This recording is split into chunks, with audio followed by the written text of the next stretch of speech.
monarch? I think the royal family has to modernise and develop as it goes along, and it has to stay relevant. The Queen is a fantastic role model to lead that, and that's the challenge for me.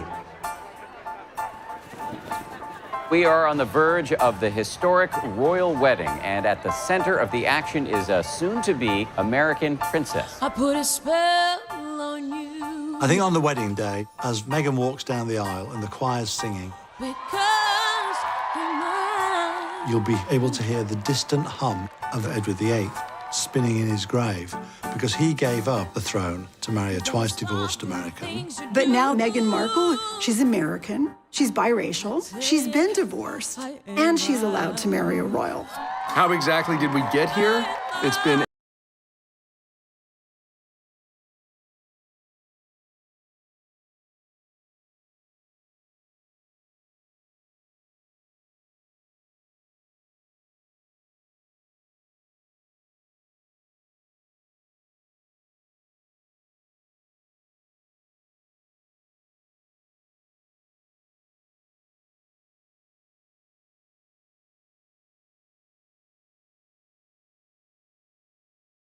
here. It's going to be a very difficult juggling act. Maybe things have moved slowly in the past, but they're certainly not moving slowly now.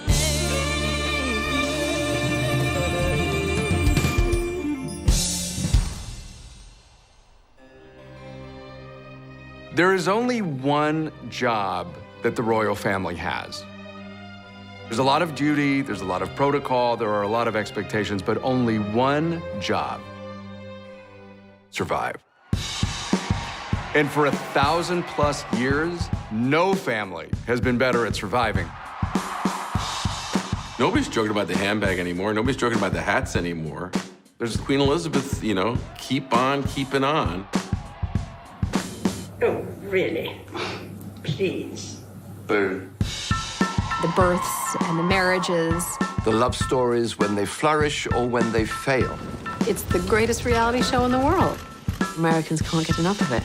Unlike the Kardashians, this soap opera has got a heritage. They should be a little bit removed. That makes them special. But that doesn't mean that they should be untouchable. The royal family are changing with the times. You can trace that all the way back to Princess Diana. There was something magic about Diana right from the start.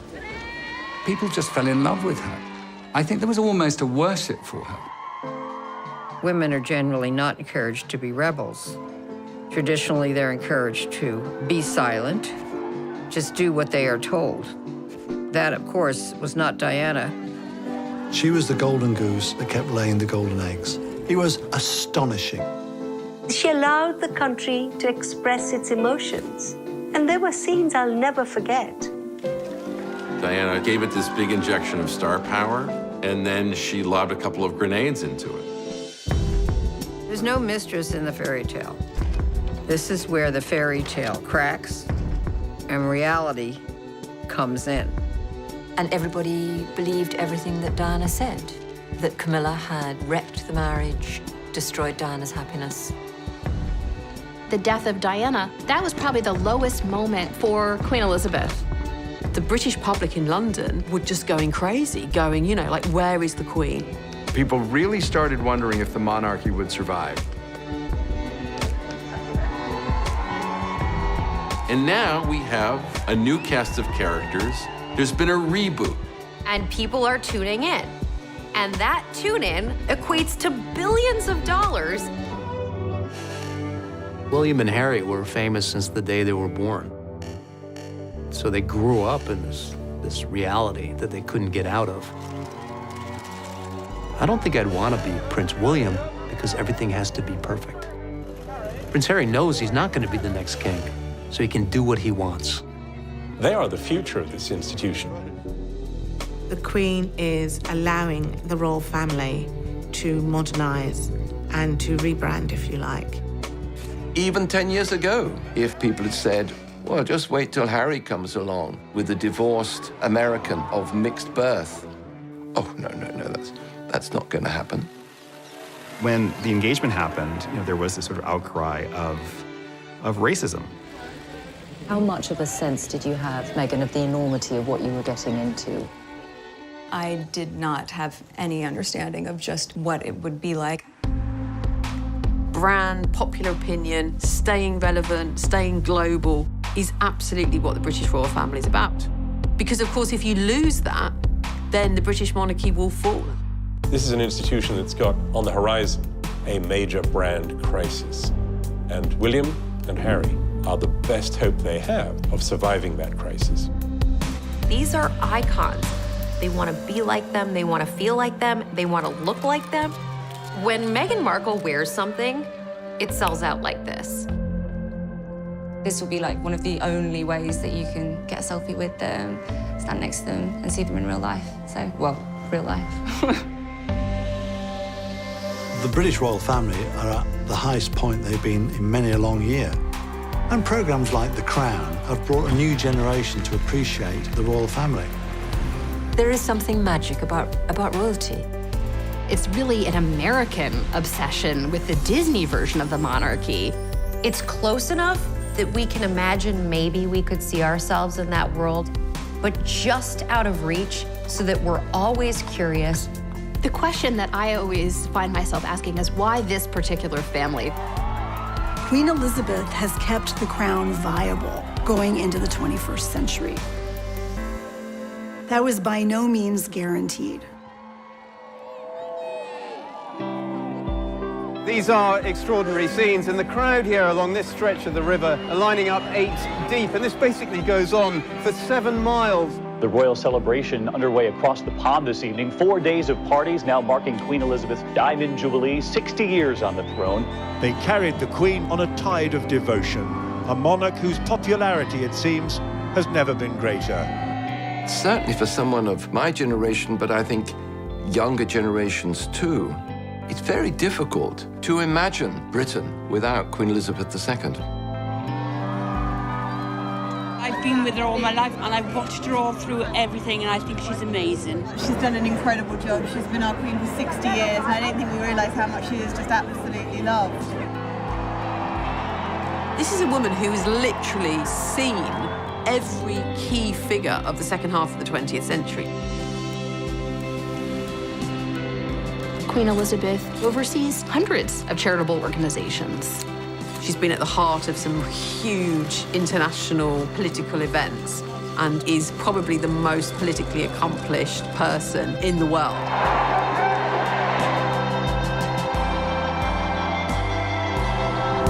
The Queen, though, wasn't supposed to be Queen. She was Queen because her uncle, Edward VIII, had abdicated. Edward VIII was the eldest son of George V. He was meant to be the king following his father's death in 1936. He was quite good-looking, dashing, a rather popular figure, Edward.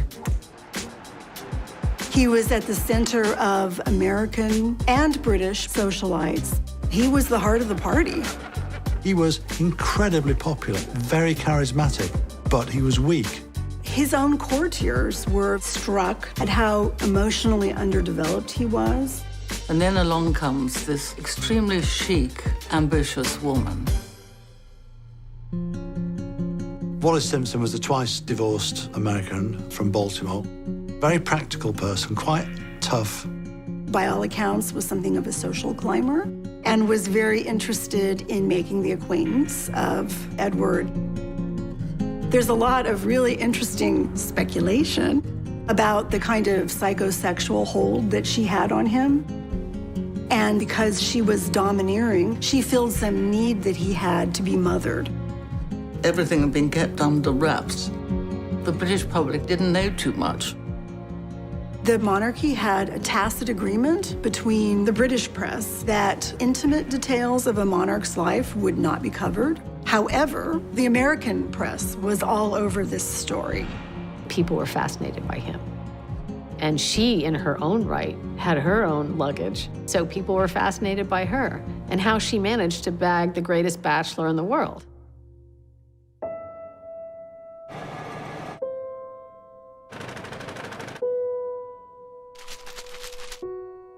The American press had been obsessed with the idea that Edward VIII would marry an American woman. William Randolph Hearst did not like the British monarchy. He really made it a practice to encourage his reporters and photographers to seek out the private lives of the royal family. One of the photographs that drew attention was a photograph of her touching his arm. Ordinary people do not touch the monarch. That kind of intimate gesture indicated that there was an intimate relationship. A cruise he took in 1936 along the Mediterranean coast with Mrs. Simpson. They took photographs in his bathing suit. You could see his chest. I mean, he was half naked in these photographs. The public had never seen its monarch in a photograph in anything less than an utterly dignified manner.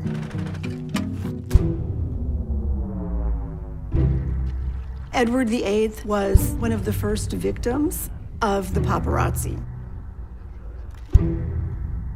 It was becoming increasingly impossible to keep this secret from the British public.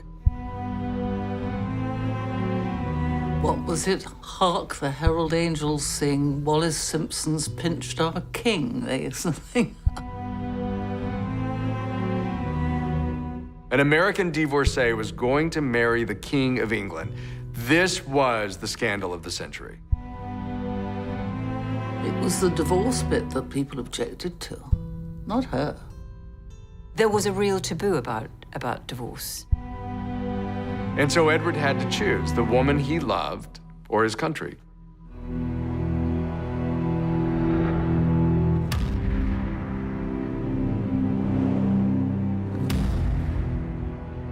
An abdication was something you couldn't think of the king stepping down and going abroad to marry this woman. One cannot overstate the trauma of the abdication crisis. It seemed at the time that the monarchy, the British monarchy in 1936, came close to self-destructing. Had he insisted on marrying Mrs. Simpson, and had Parliament said no, it would have forced a standoff that the country had not seen since the 17th century. A few hours ago, I discharged my last duty as King and Emperor. That I have found it impossible to carry the heavy burden of responsibility without the help and support of the woman I love. From that moment onwards, the name of Edward VIII, his presence hovering in exile with this wicked American divorcee, it loomed over so many decisions of the royal family. Knowing what we know now, it is incredibly fortunate he abdicated. After they married, they actually paid a visit to Germany and met Hitler. Edward could be useful to them in the event that Germany invaded England and needed some way to rule it. It raised real concerns. There is a real chance that the course of history could have been changed had he stayed on the throne. Edward was king for 1 year. He was not crowned. So the coronation that had been planned was held for his brother, who ruled as George VI. When George VI heard that his brother was going to abdicate, he came home very distraught. And Elizabeth and Margaret, her sister, were looking over the balcony. And Margaret said, "Does this mean that you'll be Queen, Lilibet?" Elizabeth replied, "Yes, I suppose so." She instantly became one of the most popular celebrities in the world. Prince Charles in the public made light of it. In private, he was quite jealous.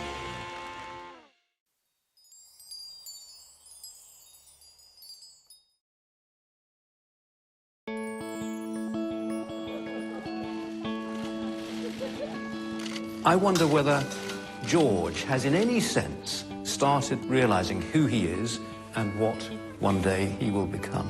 Well, as far as we're concerned, within our sort of family unit, we are a normal family, you know.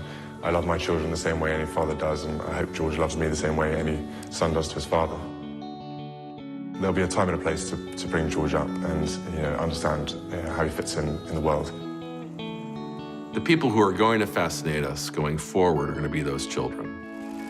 Particularly George, he will become the King of England someday. You have a very clear line of succession, which is something, of course, the British monarchy is always concerned about. The 2013 Succession to the Crown Act made birth order the criteria for succession.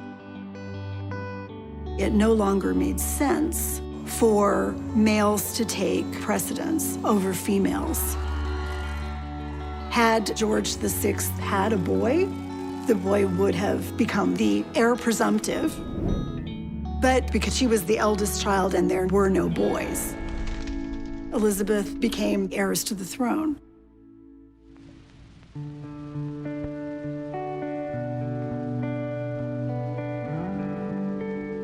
For the first 10 years of Elizabeth's life, she wasn't expected to be queen.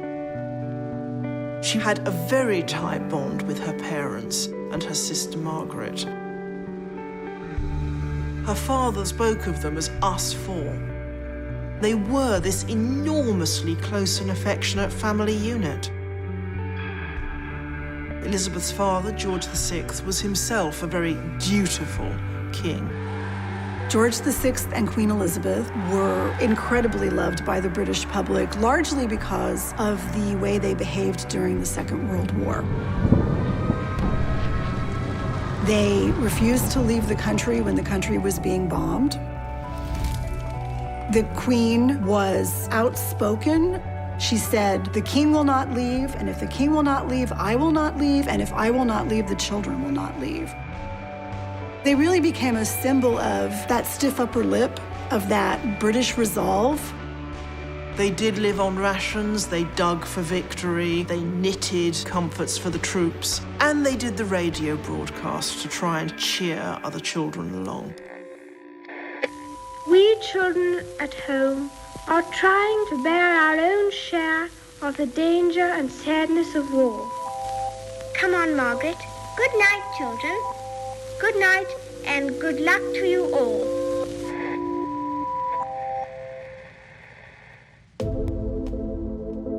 The war, in a way, gave Elizabeth a chance to be a bit more like other people.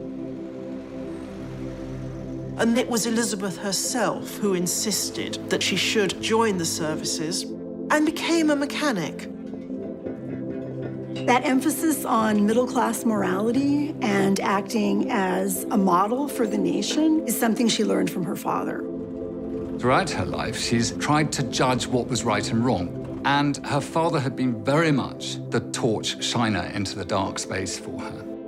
And I think she's always used him as the template. I declare before you all that my whole life, whether it be long or short, shall be devoted to your service. When the Queen said, "My whole life I shall dedicate to your service," she really meant it. Something that is completely been at the centre of everything she's done. And before very long, she's fallen in love with a man that she absolutely adores, who she first laid eyes on when she was about 13. This very attractive naval officer, Prince Philip. She had this really wonderful complexion, startlingly pretty. It has been announced officially from Buckingham Palace that Her Royal Highness the Princess Elizabeth, Duchess of Edinburgh, was safely delivered of a prince at 9:14 p.m. today. It seemed to be like a happy future was opening up. Certainly, Elizabeth did not expect to become monarch for a long time. But her father's health had been bad since the 1940s. And that wasn't something that was widely advertised. She certainly did not expect him to die while she was away on behalf of the crown.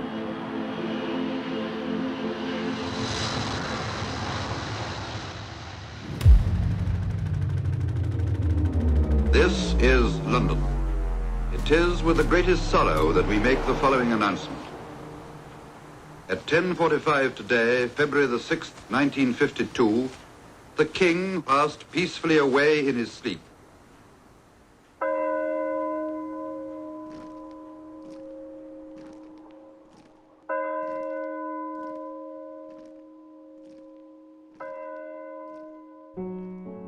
She was very young. She was only 25 when she succeeded to the throne. The combined issues emotionally of her father dying and the assumption of the role of kingship were, of course, bound together. The rulers of Britain have ruled over the greatest empire the world has ever seen. She's Queen of Canada, she's Queen of Australia.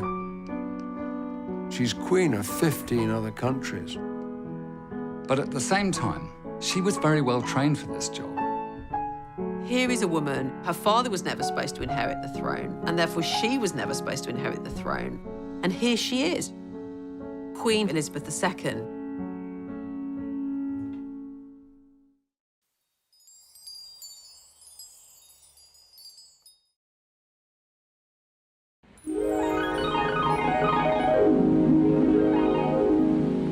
See the USA in your Chevrolet. America's the greatest land of all.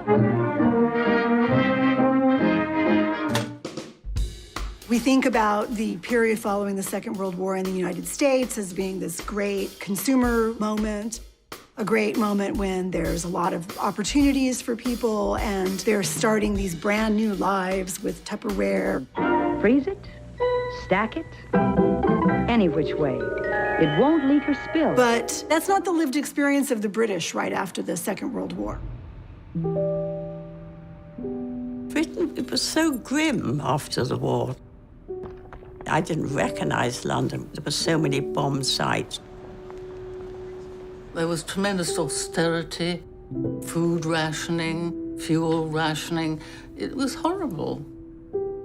Rationing did not end in Britain until 1951. The prospect of rebuilding it all again and what was life going to be like.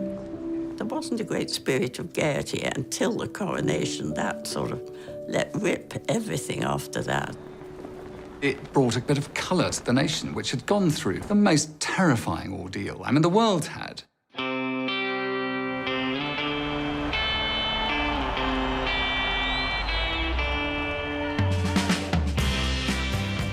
Beautiful young queen, handsome prince. It was a whole new era. Here is the news. Mount Everest has been conquered by members of the British expedition. Tenzing Norgay and Sir Edmund Hillary climbed Mount Everest the night before the coronation. It was a joyous moment, and you could see it in the crowds, you could see it in the pageantry. There was this whole exhilarating sense of a new Elizabethan age. I remember borrowing my mother's diamond ring and scribbling the coronation date on my bedroom window with it. So enthused was I.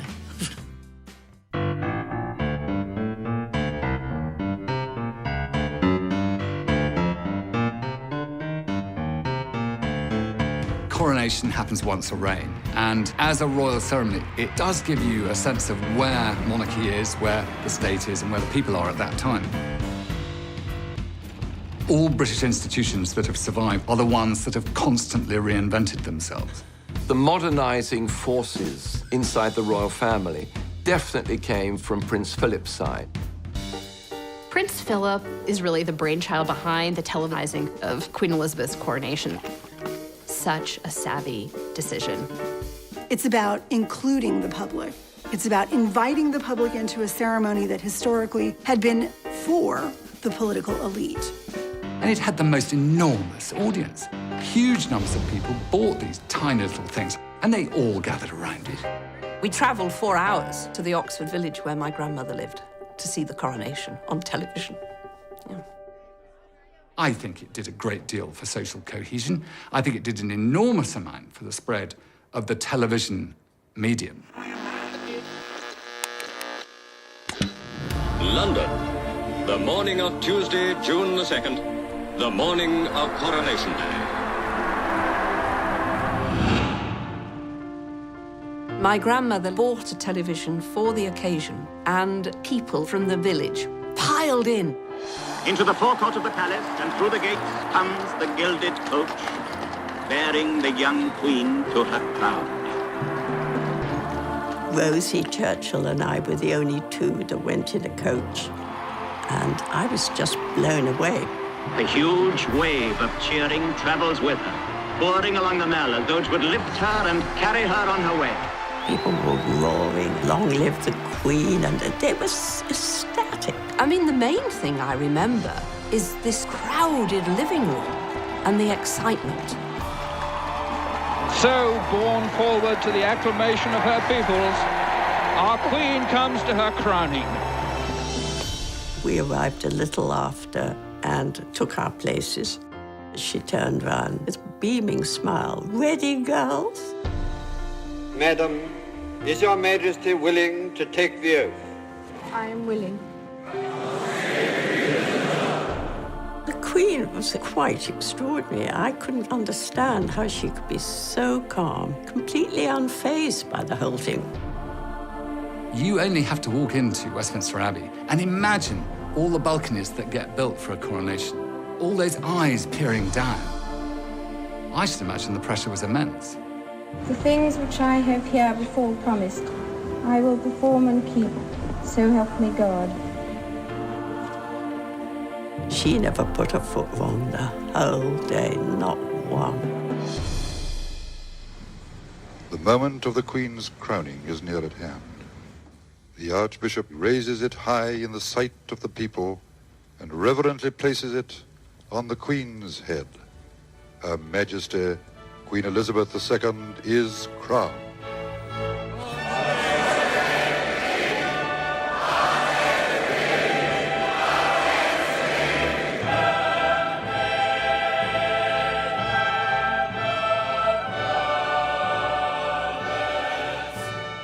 She looked very happy when we left the Abbey. I think when it was all over, she was very serious all the way through. As this day draws to its close, I know that my abiding memory of it will be the inspiration of your loyalty and affection. I'll never forget it, never. It was the greatest day of my life.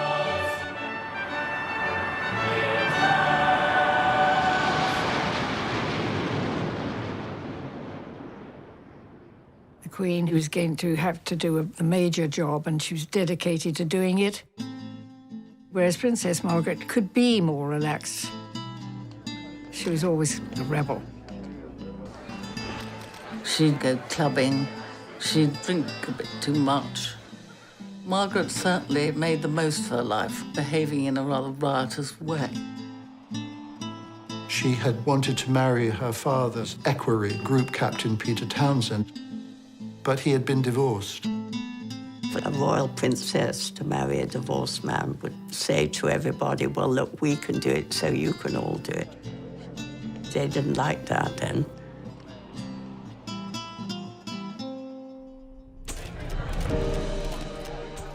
People in Britain were very pro it.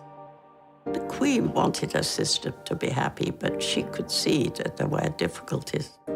Queen Elizabeth is also head of the Church of England. It's in that capacity she had a really hard time supporting her sister when she wanted to marry someone who was divorced. If she did marry him, she would lose all her titles, her allowance. She would lose everything. It was a lot to give up. So I think she sat back and decided not to. Princess Margaret's life was in many ways shattered by her love for a divorcee. There was this echo of the abdication.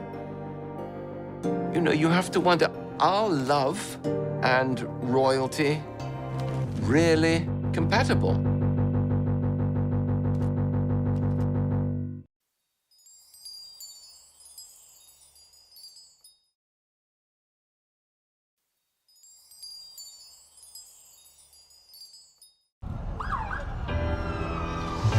William William and Kate now here in New York. You can hear those fans screaming there. I've been such a fan since I was little, and I'm dying to see them. What is it that you like so much about William and Kate? Absolutely everything. We're so excited. Yeah, we're so excited. I can't wait to see them. The rollout of the royal red carpet for Prince William and a glowing Kate Middleton. I think they've been a nice, refreshing, regal addition to the city this week. All bets were off today when the Duke and Duchess of Cambridge arrived in the city for their first official visit. Prince William took a detour to meet political royalty at the White House. The couple courtside at the Brooklyn Nets basketball game Monday, getting a glimpse of American royalty. King James, Jay-Z, and Queen Bee. These days, we think of America as almost belonging, as having more in common with the younger royals. But back when Elizabeth was a younger woman, she absolutely seemed to love that exciting, freer vibe she felt there. And America was very open to her. No one does a wedding like the Brits, but nobody does a parade like New York.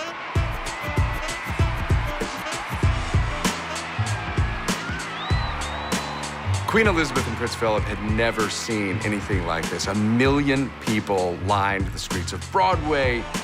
There was just a blizzard of confetti.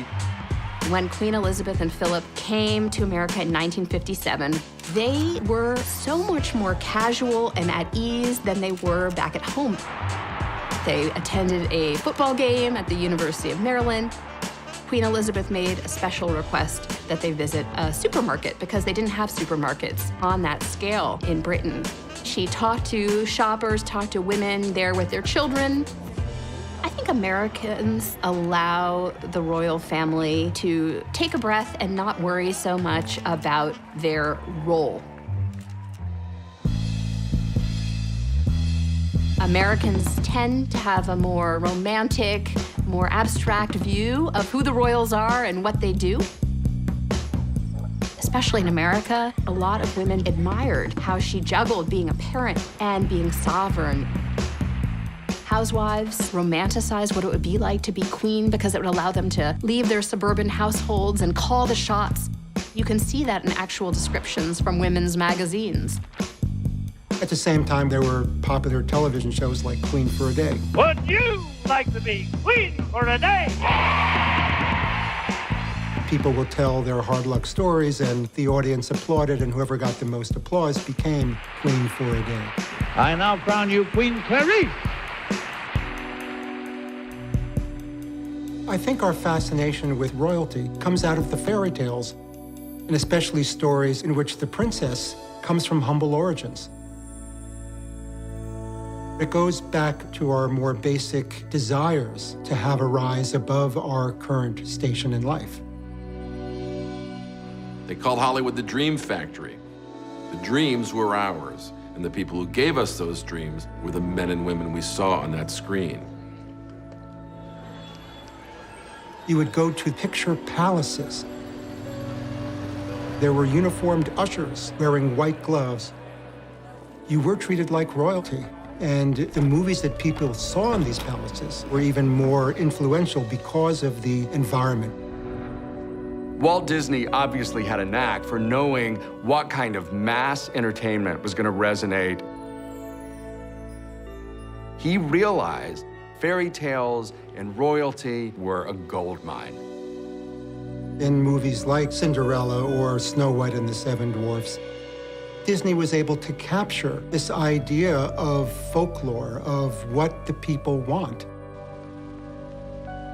There's a princess phenomenon, let's call it the Disney effect, where there's so many stories that people grow up learning and seeing, and they see a person who they often aspire to be, right? That they see a person who knows who she is, a smart, self-confident woman who has done amazing things and finds some great life into the future.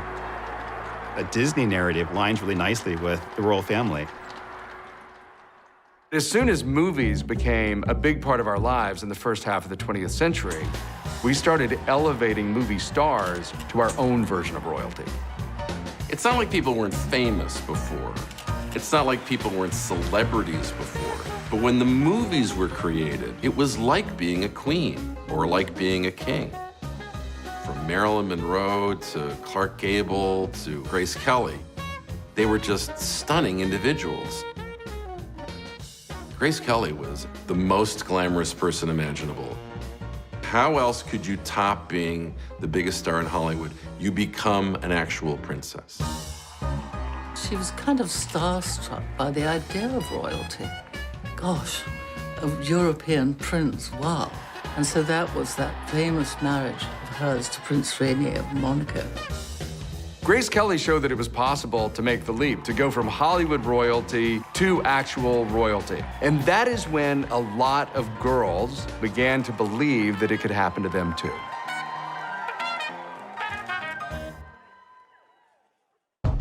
Old-fashioned, elitist, and out of touch. He dared to actually criticize the Queen herself. I don't retract that for 1 minute.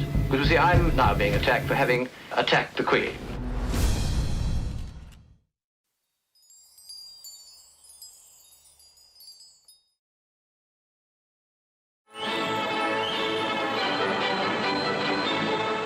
People say, well, why attack the Queen? Well, indeed, I mean, it's painful to have to. One would much rather not have to, but this is the dilemma.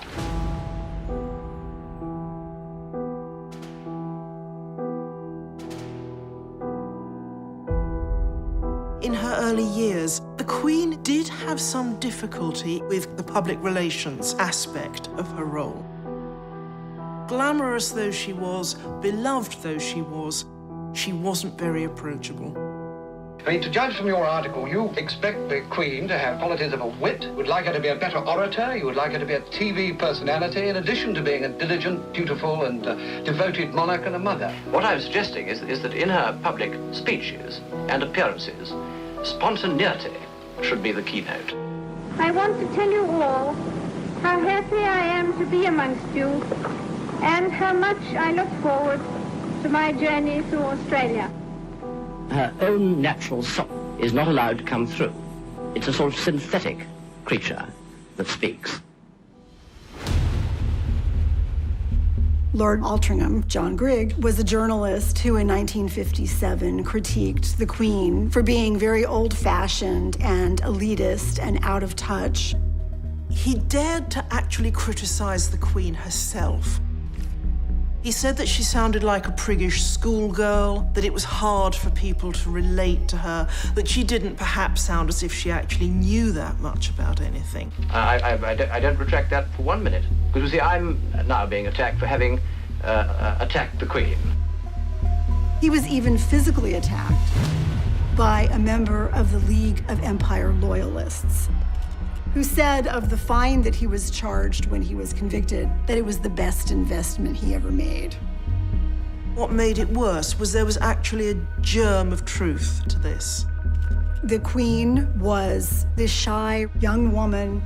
She's the public face of the monarchy and she's a private person, and she's trying to balance these two things. Prince Philip was always telling her, smile more, look over there, Lilibet, look at the children, just to look a little more warm and open. The Christmas broadcast of 1957 can be seen as a direct response to Lord Altrincham's critique. It's inevitable that I should seem a rather remote figure to many of you.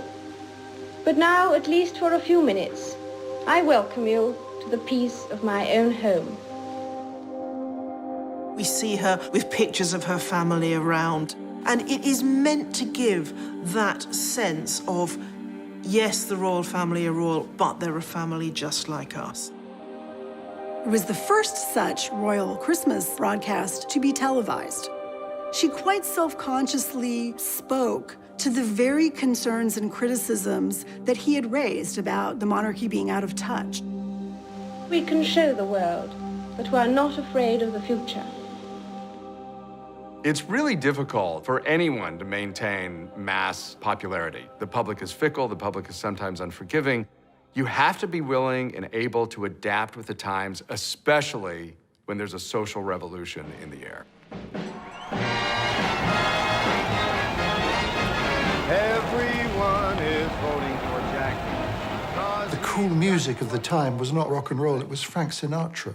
And Frank Sinatra was recording campaign songs for JFK. Instantly, the presidency was covered with glamour. The torch has been passed to a new generation of Americans born in this century. John F. Kennedy, in a way, was a royal for the American people, but he was also a relatable man. They symbolize a kind of common touch. People really believed that he got them and that he wanted the best for them. And at 43, the youngest president that we've ever had, some argue that he was maybe one of the most good-looking. I was a bit keen on JFK, as girls my age certainly were. And there was Jackie glittering beside him, not upstaged by him. America's Queen, as Frank Sinatra called her. A real international star. I am the man who accompanied Jacqueline Kennedy to Paris, and I've enjoyed it. Jackie Kennedy really embraced a very fashion-forward sense. She says that I'm fresh, I'm new, I'm not gonna let anybody stop me. And she really was herself. Paris, Vienna, then London. A hectic round of flying visits for the President of the United States. 500,000 people lining the route from London Airport to the West End just to cheer a hello to Jack and Jackie. There was something about when the Kennedys came over. I think it surprised us all that this was going to have such a massive interest to it. Crowds broke through at the palace, and once more the Kennedys got a big hand. I think that the British were drawn to two people who could be a little bit more freer than they were. The Queen was somewhat outstripped by the Kennedys. We're talking about people who transcended their role, people who electrified the world that way. Nobody could compete with JFK. The monarchy evolved with some kind of feeling for how successful the Kennedys had been. I can't believe that it wasn't in the back of their minds. Why can't we be a bit like them? For the monarchy, their challenge is to portray stability, portray the history of Britain without looking like hopeless relics of an earlier era. And in the 60s, they seem to have a problem with that.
It appears as though something has happened in the motorcade route. Something is wrong here. Something is terribly wrong. Stand by. There has been a shooting. I repeat, a shooting in the motorcade in the downtown area. From Dallas, Texas, the flash, apparently official, President Kennedy died at 1 p.m. Central Standard Time, some 38 minutes ago.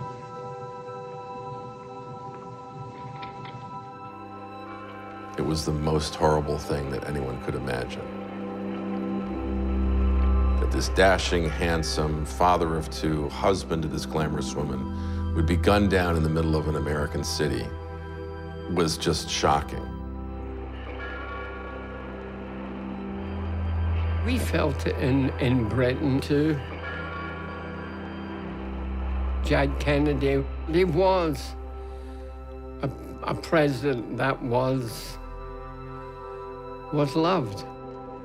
In memory of President John Fitzgerald Kennedy, who in death my people still mourn, and whom in life they loved and admired. Here was a man who had symbolized hope, who had symbolized these ideals, and those all seemed lost now. After a period of terrible trauma for the nation, America was primed for something fun and escapist. And then along came the Beatles. 3,000 screaming teenagers are at New York's Kennedy Airport to greet, you guessed it, the Beatles. I remember American friends of mine saying, we needed this after what we've been through. The welcome was just overwhelming. You can't photograph noise, but you can photograph the people making the noise. And they didn't let you down. I got every Beatle record at home, every Beatle record. America became sort of swamped by British popular culture suddenly in the 1960s. And the subsequent musical revolution that rocked the globe. We loved all of it. We loved the music, and we loved the fashion. We loved the haircuts. What is it like about the Twiggy look? It's free. Americans started behaving and acting like Brits. That was the Rolling Stones. It's just mutual adoration. The brazen British invasion of America. There was nothing like it. The youth, the swinging youth. It was an invasion. Beatles mania swept the globe. The royal family, who you might not really associate with the Beatles, they're a little stuffy maybe. All of a sudden, the royal family is into the Beatles. It was only a matter of time before the Beatles made it. So came the summons to the palace. The news got round to the faithful that the world's #1 group were to be invested by Her Majesty with the most excellent order of the British Empire. The Beatles went to Buckingham Palace to receive an honor, a decoration. They were called members of the British Empire. I mean, everybody liked the Beatles. Everybody wanted a piece of that action. But the Beatles were big enough then that that did more for the Queen's reputation than for the Beatles' reputation. It did not make the royals cooler. It just was an indication of what the royals needed to do to even stay in the conversation. It's the first time that politics courted pop culture. I think that the monarchy actually, in a very interesting way in the 1960s, tried to get out ahead of this notion that they were out of touch or they were unapproachable. And they worked with the BBC to create a documentary called The Royal Family. The salad is ready.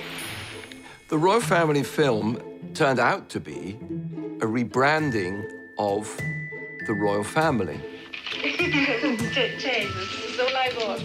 The camera crew followed the royal family for 18 months through all of their ordinary activities. So we see Prince Philip at Balmoral frying sausages at a barbecue.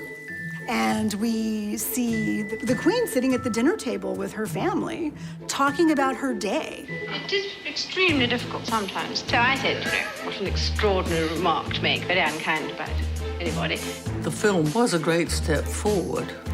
I thought it was charming. And I had the most appalling couple. It's really a vehicle for us to see a little bit behind the scenes so that we can understand the monarchy as people like us. Public response was very positive. People wanted to see more of the British royal family. Come around this side. Although the documentary got enormous audiences in England and in America, on the Queen's orders, it was put away in a vault and has not been seen in its entirety since. They realized that if they did something like that too often, they would cheapen themselves, letting the magic seep out. Some people say that this was sort of opened the floodgates, and therefore after that all the sort of tabloid interest in them, and that they would want to know more and more and more. Let the public into your sitting room behind the sofa. And then they'll be over the other side looking at you. The problem with all these things is not the film that gets made with careful supervision, but what happens next.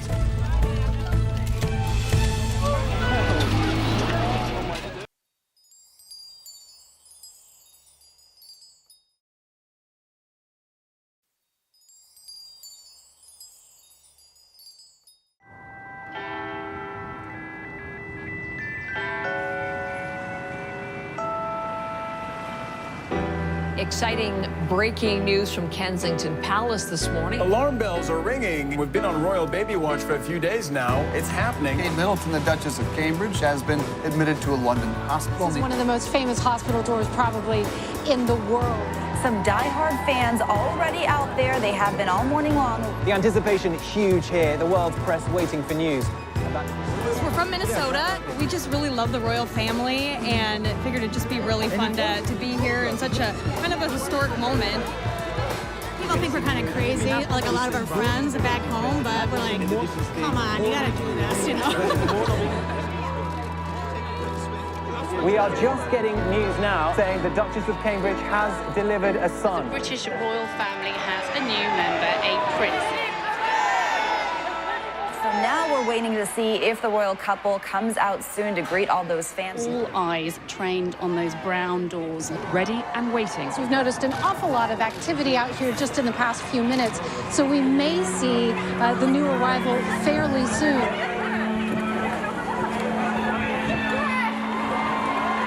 Here we go, here we go, here we go. The royal family has just emerged from St. Mary's Hospital. Baby wrapped up warm.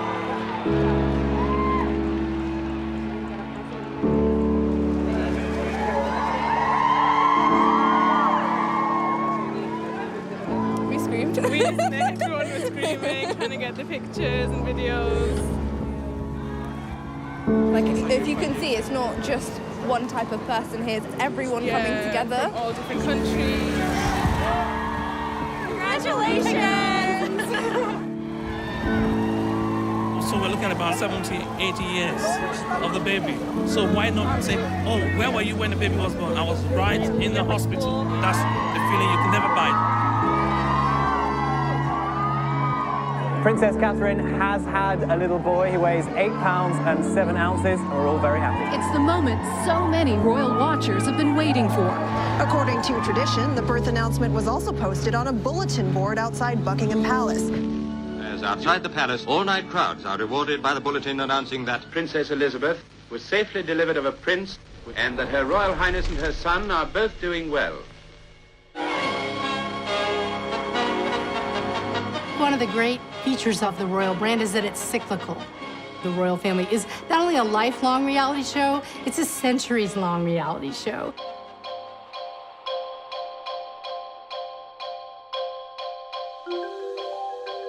We don't often chart a person's life from birth to death. But with the advent of technologies, whether it was photography in the 19th century or television in the 20th, we have been able to follow members of the royal family at every step. Whether it's birth or the first days at kindergarten, this allows us to be invested in these individuals. A heavy program of official engagements prevents the Princess and the Duke from seeing their son as often as they wish. It is only on occasions like this that they can enjoy the happiness of parenthood. Charles It was his misfortune to need his mother's affection at the time when her job was also demanding that she give herself to her people. For 6 months, Buckingham Palace has been a palace without a sovereign. The Queen has travelled round the world. She reigns not just at Buckingham Palace, but in the 4 corners of the earth. Soon now, the royal standard will fly again from the palace rooftop. And we at home will say, welcome the Queen. He had quite a difficult childhood. His parents were very distant, not just physically, but emotionally as well. Everybody in those early years remarked on how stilted and formal the Queen was. Charles suffered from that, probably more than anybody else. Charles and his mother were subjected to private reunions in public scenarios. But all of this, at the end of the day, is because of the growing power of the media. Previous kings had gone off to school or had their lessons with their tutors. We saw film, newsreel. Here is courage. Here is honor. Here is Gordonston, a school fit for a king. Prince Charles was sent off at a fairly young age to boarding school, and to one boarding school in particular, to Gordonston, where his father had been. The school had a tough, outdoors regime that Prince Philip clearly saw as making a man. He had a difficult relationship with his father, who frankly was puzzled by this son of his who was so sensitive. You can only feel sorry for the kid. Scrutinized whenever he appeared in public, scrutinized in private. And then this develops with his love life.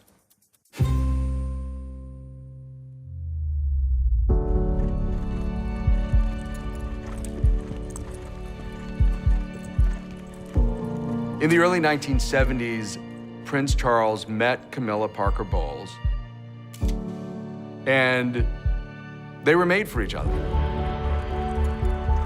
There was a huge bond between Charles and Camilla from the start. Partly it's the things they shared, a love of the outdoors, life of horses, no taste for the spotlight, for glamour. Partly it's the thing they didn't share, the thing she could give him, this jolly, breezy confidence. Camilla was not an aristocrat, and she had had previous boyfriends. She had a boyfriend when she met Charles. A woman of experience and knowledge was not an appropriate partner for the future King of England. Charles clearly never asked Camilla to marry him. He went off into the Navy, he went off to the Caribbean, and shortly after, Camilla wrote him a letter telling him that she was going to marry Andrew Parker Bowles. Charles was absolutely devastated. There was a lot of pressure to find a bride.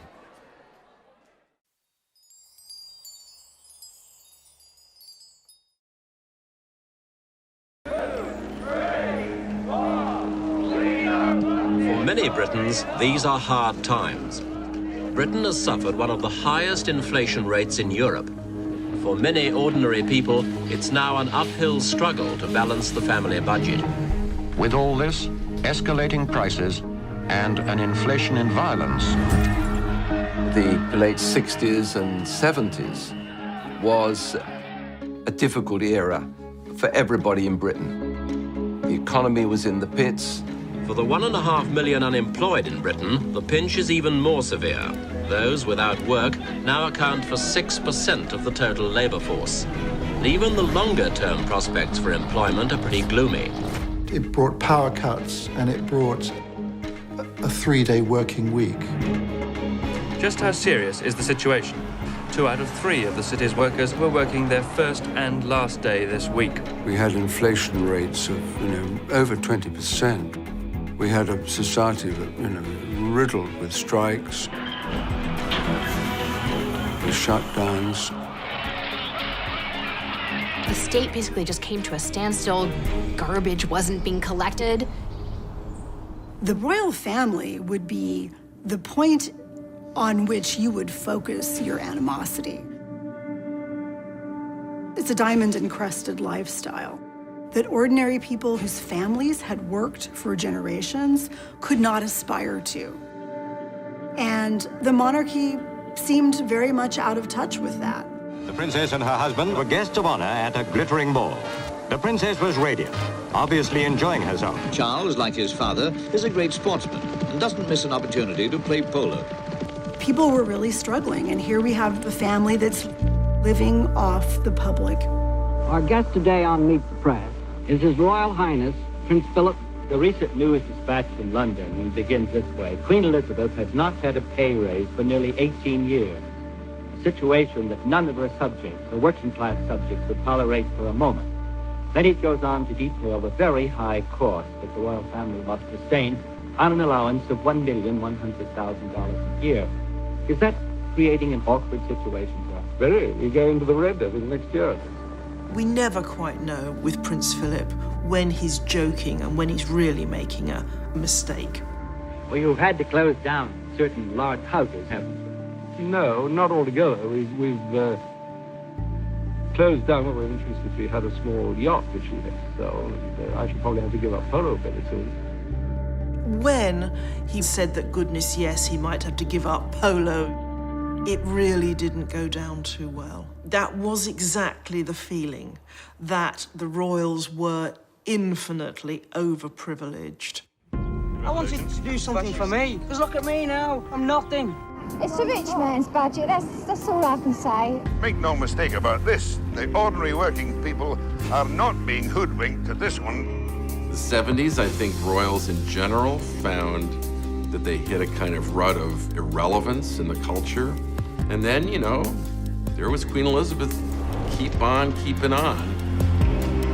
London celebrates a once-in-a-lifetime spectacle not to be missed, Queen Elizabeth's Silver Jubilee.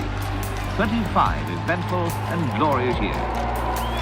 Queen Elizabeth II, long may she reign. For one brief moment, the Jubilee seemed to unite the divided nation under one flag. The Queen, the head of state, is a focus of unity, which transcends any political division. In America, the president is the head of state and at the same time the head of government. In the British system, the head of state and the head of government are two separate entities. Every week in Britain, the Prime Ministers from Churchill right through to the current British Prime Minister meets with the Queen. She can't express opinions, but she can ask good questions. The monarch works to advise, to encourage, to serve the nation and the government. When I was 21, I pledged my life to the service of our people, and I asked for God's help to make good that vow. I do not regret nor retract one word of it.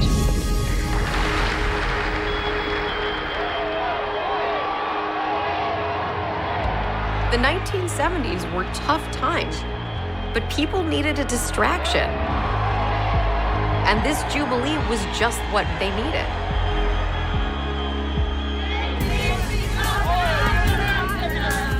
Join in the spirit, the good old British spirit. There is an element of escapism when it comes to the royal family. It's a way for us to escape the everyday, escape perhaps disappointment in our own lives. You know, whether people just come out and enjoy the street party and then go home and grumble again about how much of their taxpayers' money is going on the royal establishment. There's no doubt that these big public events do give the royals a boost. This royal wedding is really about the happy ending and perhaps a new beginning.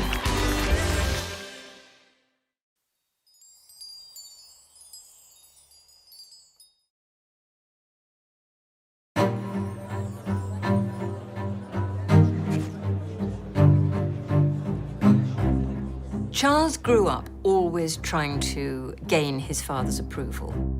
and never quite succeeding. He went into the Navy, which was the service that his father had been in, and I suspect he did that to please his father. The British press, they tried to kind of create Prince Charles as like a James Bond character, called him Action Man. And this is the secret of the prince's public success. Fly, shoot, play polo. All of these things the prince does rather well.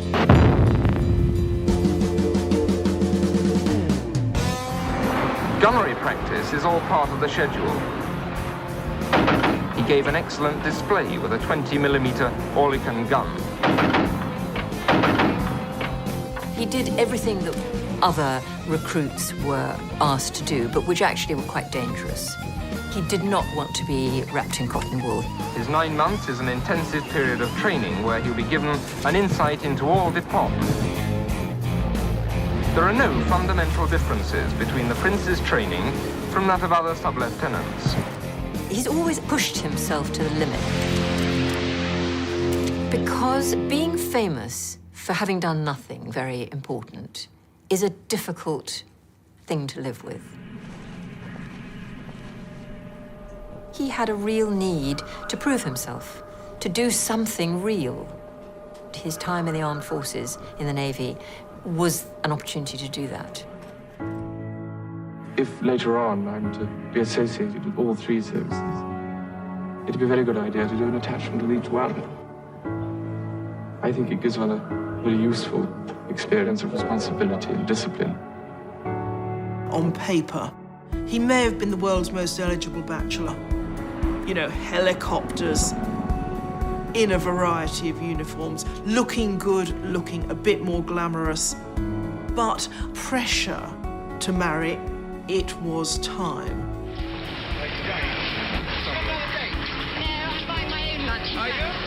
There was this kind of hysteria in the mass media to push Prince Charles down the aisle because he'd said that 30 was a good age to marry, and by the time he got to 32, everybody was saying, well, come on then. Well, he's getting on a bit, isn't it? About time he got married. I think he should get engaged because he's getting older. People had been waiting for a long time to see who Prince Charles was going to choose as his spouse. Anytime anyone was photographed within 5 feet of him, they were the new princess. There were questions. The kind of dirt the press were looking to dish on any of Prince Charles's girlfriends was things like whether they had a past, whether they'd had boyfriends, in other words. In those days, there was this extra element that the future Queen of England was expected to be a virgin. And of course, the trouble is that that was terribly out of touch. The days when any bride was supposed to be a virgin had long gone. It made it a very difficult, tense situation for him. Sarah, you know, Lady Diana Spencer's older sister, was widely tipped as being a possible bride. It was when he was dating Sarah Spencer that he actually re-met, or you could almost say met, Diana Spencer. When he finally met Diana, she seemed the perfect bride for him. She was aristocratic, she was a virgin, she was a member of the Church of England. She was young. There were no skeletons in the cupboard. There was no fear of, ex-boyfriends coming out of the closet. This shy, somewhat ordinary young woman who teaches kindergartners, and she's thrust into the limelight. Lady Diana was back at the Pimlico kindergarten where she teaches this morning, but polite as ever, she was saying nothing about her weekend with Prince Charles to the assembled press corps. Don't comment all that. Did you have a good weekend, though? It's work now, okay?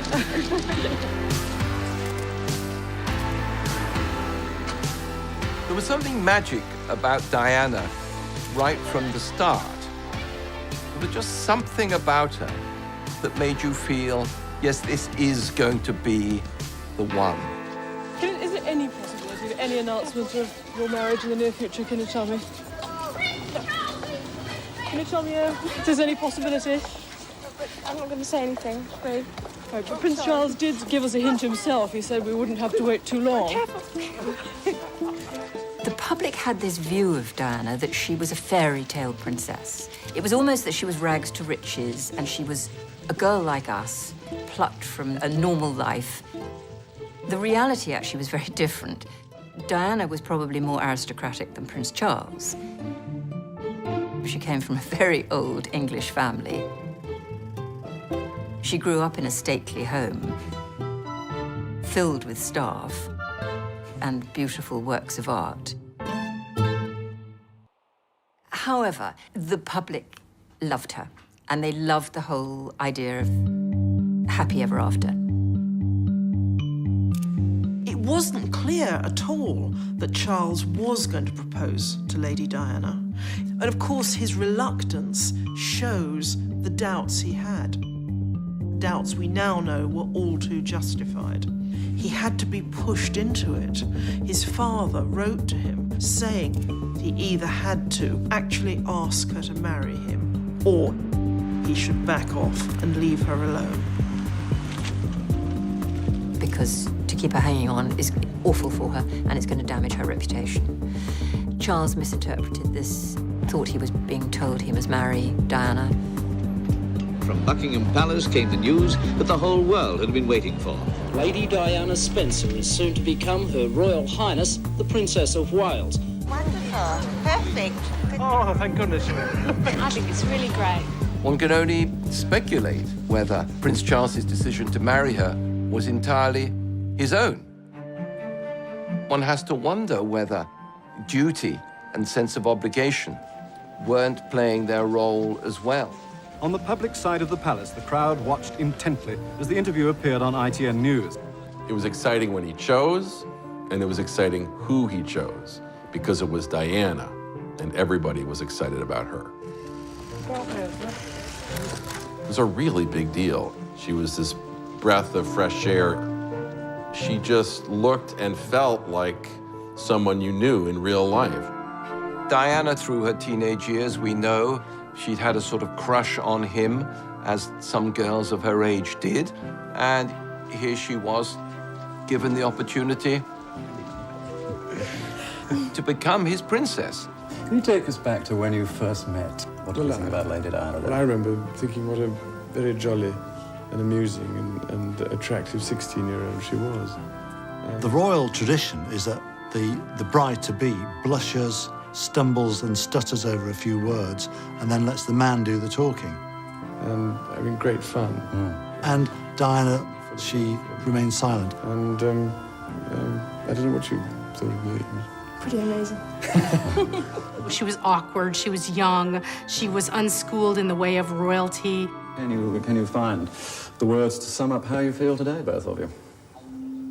Difficult to find the right sort of word, isn't it, really? Just delighted and happy. And then the famous quote. And I suppose in love. Of course. Whatever in love means. Whatever in love means. This was not exactly a ringing endorsement. I mean, what sort of person says that to their partner, let alone to the world as a whole? At the time, it was like, oh, he's so befuddled with love, he doesn't even know what to say. It was not seen as being the run moment that would later be seen as. Diana came into the royal family as a vulnerable 19-year-old, if they're not handled properly. 19-year-old princesses will grow up to be angry, powerful women. His decision to marry her was entirely his own. One has to wonder whether duty and sense of obligation weren't playing their role as well. On the public side of the palace, the crowd watched intently as the interview appeared on ITN News. It was exciting when he chose, And it was exciting who he chose, because it was Diana. Oh my God. Everybody was excited about her. It was a really big deal. She was this breath of fresh air. She just looked and felt like someone you knew in real life. Diana, through her teenage years, we know she'd had a sort of crush on him, as some girls of her age did. And here she was, given the opportunity to become his princess. Can you take us back to when you first met? What do you love about Lady Diana? I remember thinking what a very jolly and amusing and attractive 16-year-old she was. The royal tradition is that the bride-to-be blushes, stumbles and stutters over a few words, and then lets the man do the talking. And having great fun. And Diana, she remained silent. And I don't know what she told me. Pretty amazing. She was awkward, she was young, she was unschooled in the way of royalty. Can you find the words to sum up how you feel today, both of you? Difficult to find that sort of word, isn't it, really? Just delighted and happy. And then the famous quote. And I suppose in love. Of course. In love. Oh my God. Whatever in love means. This was not exactly a ringing endorsement. I mean, what sort of person says that to their partner, let alone to the world as a whole? At the time, it was like, oh, he's so befuddled with love, he doesn't even know what to say. It was not seen as being the run moment that would later be seen as. Diana came into the royal family as a vulnerable 19-year-old, if they're not handled properly. 19-year-old princesses will grow up to be angry, powerful women.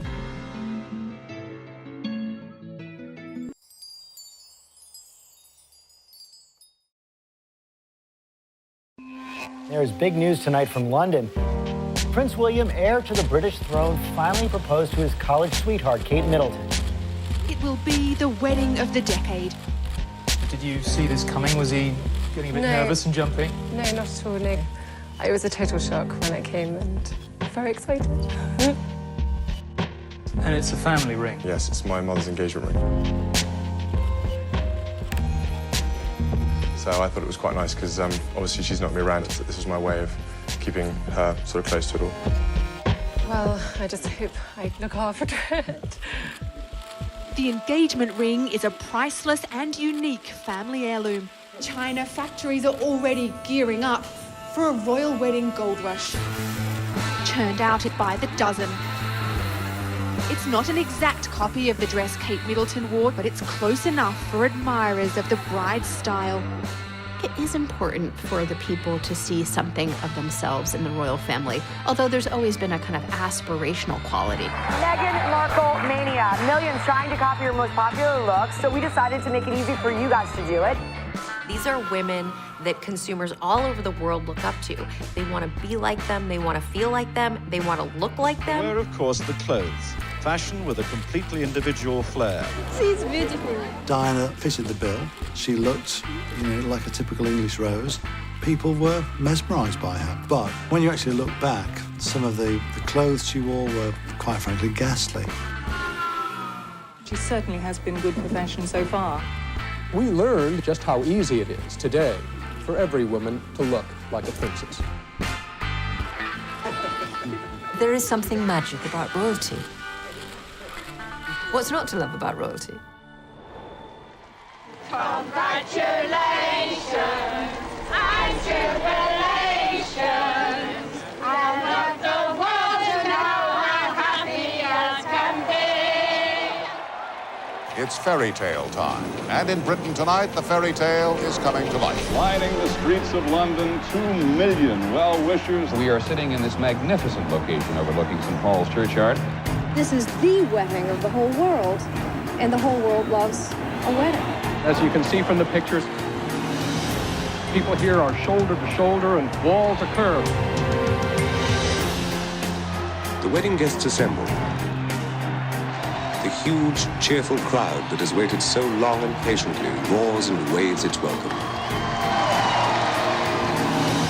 Royal weddings and romances were part of popular culture all through the 20th century. But with the marriage of Charles and Diana, they take on a new dimension. The wedding will have an audience of more than 500 million people. That's a sixth of the world population. Quite simply, it's going to be the biggest television event ever. We'll be devoting as much time, if not more, to the wedding itself than we did to the inauguration of the President of the United States. To us in America, this wedding was the closest we had ever seen to a real-life fairy tale. This was a massive event worldwide. People filled the streets. I mean, London was heaving. I was in the Scots Guards, part of the Guards division that wear the red coats and the big black hairy hats. And I was on the Mall, and it was packed. I remember Diana passing where I was. There was an almost overcooked sense of national anticipation. You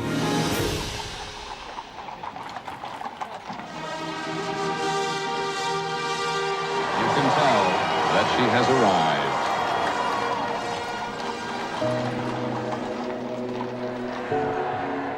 And here, our first glorious view of the bride. This is magnificent. I have never seen a train like this. Have you? I've never seen a royal wedding like this. The dress and all of the preparation, it was catnip to the world. It's a Cinderella story. And she does look like a fairy princess. She wanted it to be so special, and it is. What a day this must be for her, barely 20 years old. And by joining of hands, I pronounce that they be man and wife together, in the name of the Father, and of the Son, and of the Holy Ghost. Amen. So London now sees for the first time their Royal Highnesses, the Prince and Princess of Wales. I saw the prince in his naval uniform with his beautiful princess coming down the steps of St. Paul's, and I thought, that's the royal family sorted for my lifetime. That's the future, and I like it. It was very exciting to see her become suddenly, you know, this totally different figure with a very different future.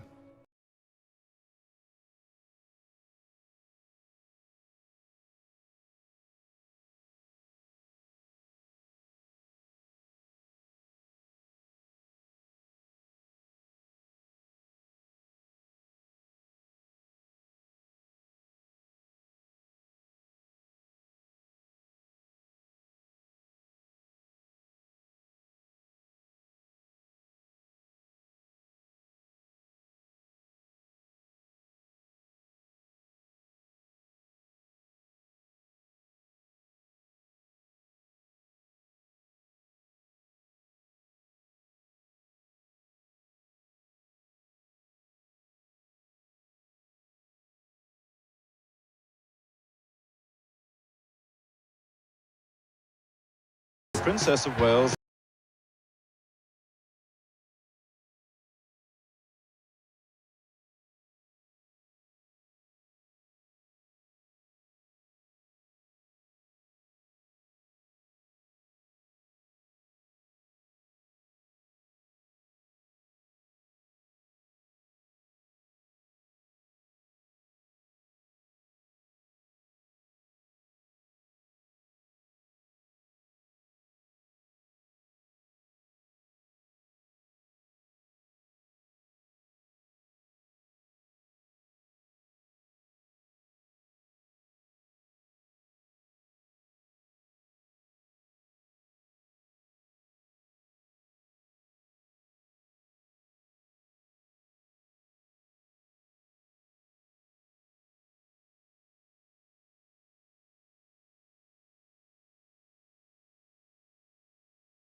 Perhaps the world's most eagerly anticipated birth.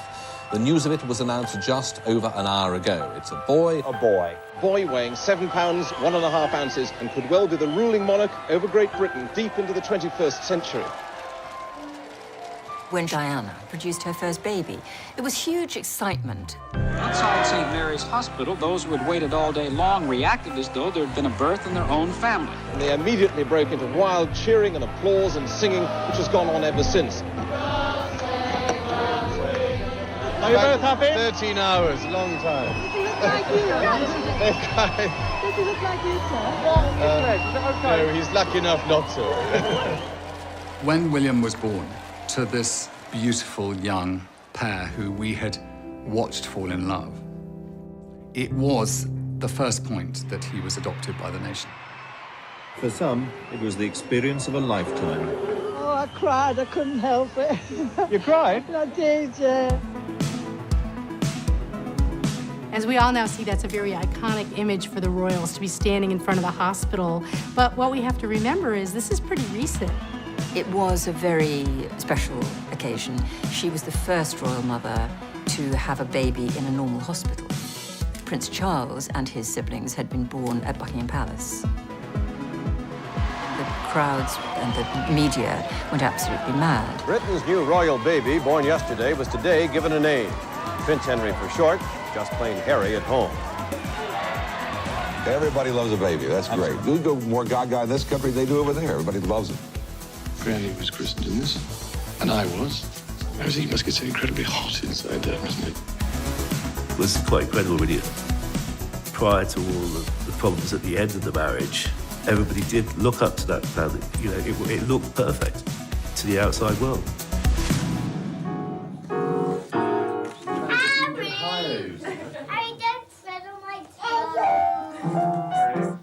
A working, viable, happy, young family. The model first family of the country. This is what we all aspired to be. Well, now reports are emerging in the press around the world that the couple's storybook romance may have entered a rocky chapter. This is where the fairy tale cracks and reality comes in. It is divorce for Charles and Diana. Things got so bad, people started wondering if the monarchy would survive. And then this absolutely incredible drama that nobody could have foresawn. There has been a terrible accident in Paris. Buckingham Palace confirmed the death of Diana, Princess of Wales. I say from my heart, there are lessons to be drawn from her life and from the extraordinary and moving reaction to her death. Princess Diana shook the modern monarchy. Reaching out to people, hugging people, touching people. AIDS, leprosy, landmines, and change people's perceptions. Ladies and gentlemen, please welcome Meghan Markle. Meghan, what's interesting about her are the echoes of Diana. If you have a profile where people are listening to what you're saying, I really, truly think you need to be saying something that's valuable. Ladies and gentlemen, everyone needs to be valued. She really did hold a mirror up to the monarchy and say, look at yourselves. The anticipation for Meghan and Harry's wedding was like nothing that I had ever seen. Yet again, this raw story that keeps on giving.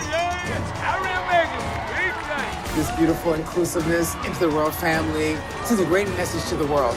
Meghan is less interested in the glass slipper and more interested in breaking the glass ceiling. So many girls will wake up this morning across the world and look at TV and see somebody that looks like them. As part of a new modern monarchy.